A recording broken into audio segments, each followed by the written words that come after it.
तमाम family members को, दोस्तों को, चाहने वालों को, देखने वालों को, पाकिस्तान को वसीम अहमद का सलाम। मेहमान है बोल चैनल से वाबस्ता फैसल अजीज खान। बहुत शुक्रिया फैसल साहब, आपके कीमती वक्त का जो आपने मुझे दिया।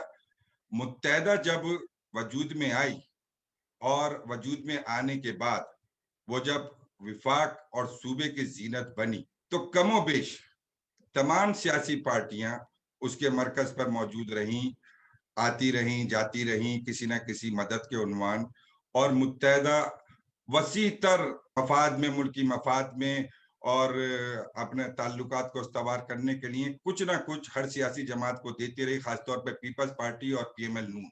अब चूंकि सेनेट का इलेक्शन सर के ऊपर है, तो मौजूदा मुत्तहदा क्या फिर कुछ देने की पोजीशन में है या इस दफा लेने की पोजीशन में कराची के लिए? बहुत बहुत शुक्रिया वसीम साहब, बहुत बहुत शुक्रिया। असल में ये सवाल बहुत बड़ा है। 1988 से मुत्तहदा कौमी मूवमेंट के पहले जो मरकज 90 था और अब जो बादराबाद में, वहां पे सियासी जमातें ताउन लेने के लिए मुत्तहदा के पास आती रही हैं और मुत्तहदा कौमी मूवमेंट हमेशा देती रही है। जब कोई आए उसे दे दिया करती थी कि भाई आप आ गए हैं, बहुत बहुत बड़ी बात है, अजरक टोपी, फूल की पत्तियां, बेहतरीन इस्तकबाल, और आप हमारे दरवाजे पर आ गए, बात खत्म। और एमक्यूएम के ताउन से वफाकी हुकूमतें बनती रही, सदर बनते रहे, वज़ीर आज़म बनते रहे, स्पीकर बनते रहे, सेनेट के चेयरमैन बनते रहे, वज़ीर आला बनते रहे, काबीना बनती रही, और ये सब कुछ ऐसा रहा। और एमक्यूएम कभी कभार हिस्सा भी लेती रही उसके अंदर, और बाद में नाराजगी की बुनियाद पे बाहर आती रही। अब एमक्यूएम का साइज वो नहीं रहा जो एक जमाने में होता था। 50 सीटें होती थी एमक्यूएम की सिंध असेंबली के अंदर, अब 21 सीटें हैं। और नेशनल असेंबली के अंदर भी एमक्यूएम की बड़ी सीटें हुआ करती थी, अब उनकी सिर्फ 7 सीटें हैं। तो चीजें जो है वो उनके हाथ से निकलती जा रही है, निकल गई है। लेकिन बहरहाल एक बड़ा वोट बैंक अभी भी एमक्यूएम का है, और उसकी वजह पीटीआई की पुअर परफॉर्मेंस है कराची में, कि सबसे ज्यादा सीटें पीटीआई ने ली लेकिन डिलीवर नहीं कर सकी है। और वो पीपल्स पार्टी से वो डायलॉग करके वो ऐसा एनवायरमेंट भी बनाने में कामयाब नहीं हुई है, जो पाकिस्तान का सबसे बड़ा शहर, जो रेवेन्यू सबसे ज्यादा देता है, 70% वफाक को देता है, 90% सिंध को देता है, उसके लिए कुछ दे सके। तो एमक्यूएम के पास एक अच्छा मौका आया है। और मेरी इतलात ये है, जो मैंने अपने वीलॉग के अंदर भी कल गुफ्तगू की थी, कि एमक्यूएम ने अब बहुत सारी पार्टीज को आंखें दिखाई हैं। उसकी वजह सिर्फ एक है कि एमक्यूएम के पास एक तुरुप का पत्ता इस वक्त है, वो ये है कि वफाक में जो हुकूमत है वो सिर्फ 6 सीटों से 6 मेंबर्स की वजह से हुकूमत बनी हुई है इमरान खान की, और एमक्यूएम के पास 7 मेंबर्स हैं। अगर एमक्यूएम बाहर आ जाती है तो पीटीआई की गवर्नमेंट नहीं रहती, इमरान खान साहब हुकूमत में नहीं रहते। तो पीटीआई जिस तरह से ताउन मांग रही है इस दफा, मेरी इतलात ये है, मुझे जिन जराए ने बताया है, कि एमक्यूएम ने सेनेट की इस सीट जो है उसका मुतालबा किया है, और इसलिए भी मुतालबा किया है कि वो सेनेट में अपनी जो उनकी रिटायरमेंट हो रही मेंबर्स की, उसको जाहिर है कि पूरे तो नहीं ला सकते, लेकिन वो किसी हद तक चाहते हैं कि उनके मेंबर्स सेनेट में हों। दूसरी बात वो ये चाहते हैं, जो बार बार पीटीआई की कमेटी और दीगर लोग जो है उनको यकीन दिलाते रहे हैं, जिसमें कराची की जो आबादी है उसके हवाले से मुत्तहदा कौमी मूवमेंट चाहती है कि पैसे रखे जाएं, मर्दमशुमारी की जाए, जबानी जमा खर्च जो है वो बहुत हो गया, अब ये लाजमी तौर पे किया जाए। 1,60,00,000 लिखे हुए हैं लोग और 3.5 करोड़ लोग इस शहर में रह रहे हैं, तो इसको किया जाए। तो एमक्यूएम ने असल वजन जो है वो मर्दमशुमारी पर डाल दिया है। उसके बाद सब टाइप की चीजें जो उस पर डिमांड कर रहे हैं, उसमें 1100 अरब रुपए के मुख्तलिफ प्रोजेक्ट्स हैं, जो पैसे नहीं है, मतलब वो ग्राउंड पे होना बहुत मुश्किल है। पानी का मसला, पैसे नहीं है, होना मुश्किल है। जनरल मुजम्मिल बाबरा के चेयरमैन है, उनको दे दिया गया है, लेकिन फंड्स नहीं है, तो उसका बहुत मुश्किल है, उसका चीजों को होना। ऐलानात कहानियां होती रहेंगी।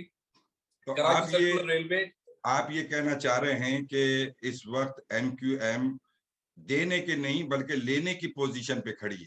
नहीं, खड़ी बड़ी तो नहीं है, पहले भी मेरे ख्याल है लेने की पोजीशन में होती, लेकिन वो उनका नजरिया ये था कि अगर बड़ी बड़ी पार्टियां, बड़े बड़े लीडर हमारे पास आ गए तो चलो ठीक है, बात खत्म।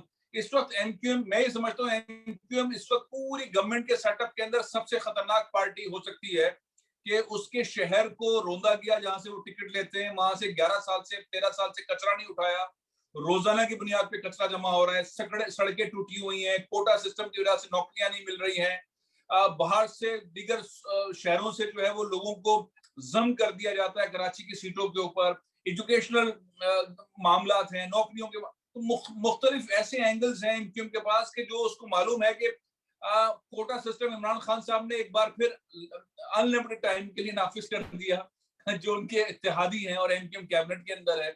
तो बहुत सारी ऐसी चीजें हैं जिसकी वजह से एमक्यूएम प्रेशर में भी है और एक ऐसा एनवायरनमेंट क्रिएट कर सकती है। और एमक्यूएम के पास वो दबाव भी नहीं है जो एमक्यूएम के पास पहले दबाव होता था, लंदन का दबाव।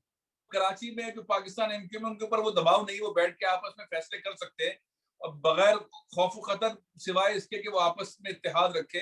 तो ये 6 सीटों का जो मामला इमरान खान को जो हुकूमत में रखे हुए है, एमक्यूएम इसके ऊपर अच्छी सौदेबाजी कर सकती है। सेनेट की 1-2 सीट की आप बड़े पैमाने पर सौदेबाजी कर सकती है तो और हुकूमत गिरा एमक्यूएम सकती है। आप क्या समझते हैं ये अपनी सीटों का दिफा कर लेगी? कहाँ खड़ी होगी ये? नहीं, 4 तो चूंकि पहले तो इनके पास सीट्स थी इसलिए वो 4 हुए, तो रिटायर ही हो जाएंगे, फारिग ही, एक ही सीट बच रही है इनके पास। तो तो फिर इनको क्या अब करेंगे? 2 सीटें इनको लेनी चाहिए। एक सीट, 2 या 3 सीटों के ऊपर मामला है। दूसरा, मैं आपको एक और भी बात बताऊं कि पाकिस्तान पीपल्स पार्टी ने भी एमक्यूएम से राब्ता किया है। अब बीच के जो लोग हैं उन लोगों ने एमक्यूएम से राब्ता किया है कि आइए बैठ के करते हैं कुछ।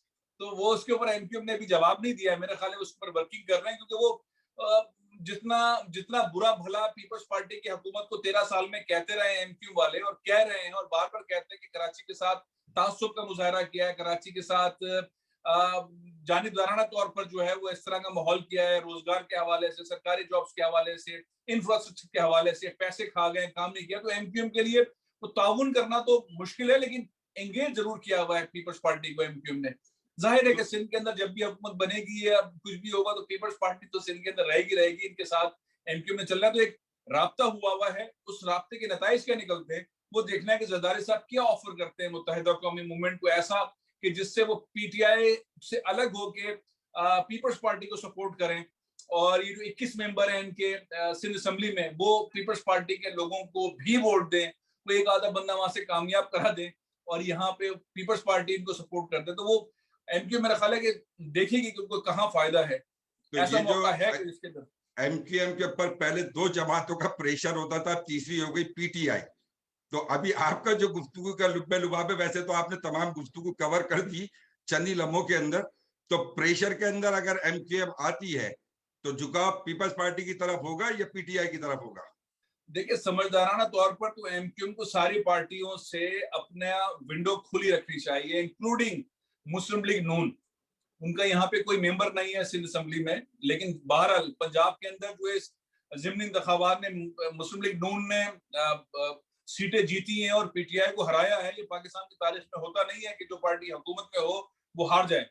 और नौशहरा से हार गई है पीटीआई केपी के अंदर और नून जीत गई है।